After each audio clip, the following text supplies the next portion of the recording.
લીંબડી શહેરમાં વરસાદ વરસતા ગાબડાઓની હારમાળા જોવા મળી રહી છે. તંત્રની પોલ ખુલ્લી પડી. ત્યારે આ બાબતે ખાસ કરી વાત કરવામાં આવે તો લીંબડી શહેરના અલગ અલગ વિસ્તારોમાં રોડ તો બને છે પણ ગાબડા જલ્દી પડે આનું કારણ સમજાતું નથી.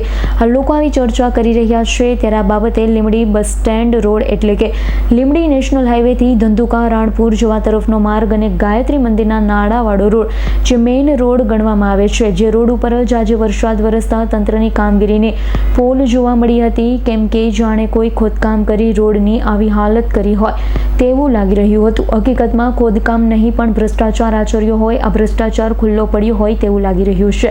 કેમ કે આ રોડ ઉપર ગાબડું નહીં પણ ગાબડાઓની હારમાળા જોવા મળી રહી છે. ત્યારે રોડની હાલત જોતા તંત્ર ઉપર અનેક સવાલ ઊભા થઈ રહ્યા છે. શું અધિકારી અને પદાધિકારીઓ રોડ ઉપરથી પસાર નહીં થતા હોય તે પણ ચર્ચાનો વિષય બન્યો છે. કલ્પેશ વાઢેરનો રિપોર્ટ, S9 ન્યૂઝ, સુરેન્દ્રનગર.